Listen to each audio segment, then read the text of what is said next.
આપણે international wolf day મનાવવા જઈ રહ્યા છે ત્યારે બનાસકાંઠા વન્યજીવ વિભાગ, ડિયર ફાઉન્ડેશન અને નડાબેટ ટુરિઝમ અને આપ સૌ તમામ વિદ્યાર્થીઓ, મિત્રો, ગામ લોકો, અમારા ફિલ્ડના સ્ટાફ આજે આપ સૌ આ પ્રોગ્રામમાં ભાગીદાર થયા છે તે બદલ બધાનો ધન્યવાદ અને બધાનું સ્વાગત છે.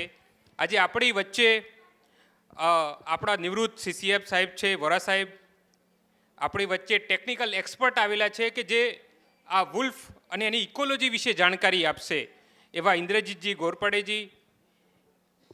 આપણી પાસે ડાયરેક્ટર સક્કરબાગ ઝૂ શ્રી રાજદીપજી ઝાલા સાહેબ અને અન્ય ડીસીએફ ધાંગધ્રા એલઆરકે જે સેન્ચુરીના ડીસીએફ છે બીએમ પટેલજી, આ અને બનાસકાંઠાના વન્યજીવની સાથે સાથે બનાસકાંઠા સોશિયલ ફોરેસ્ટ્રી જે વિભાગ છે એના ડીસીએફ સાહેબ આપણી સાથે છે, પીજી ગાડી સાહેબ છે, અને ટેકનિકલ એક્સપર્ટ સુરેન્દ્રનગરથી પણ આપણી સાથે છે. તો તમામ અલગ અલગ ફિલ્ડના તજજ્ઞો આપણી સાથે છે.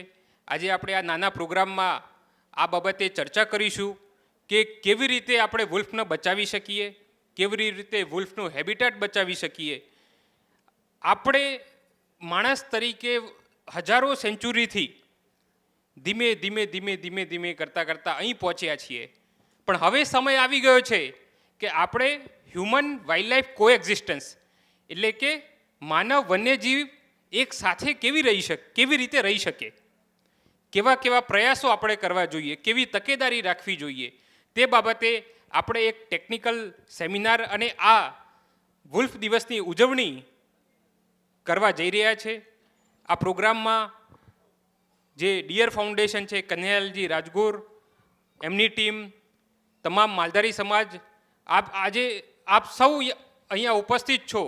તો આપણે ટેકનિકલ સેશનથી જે તજજ્ઞો આપણી સાથે છે એમનાથી આ પ્રોગ્રામની આપણે શરૂઆત કરશું. ધન્યવાદ.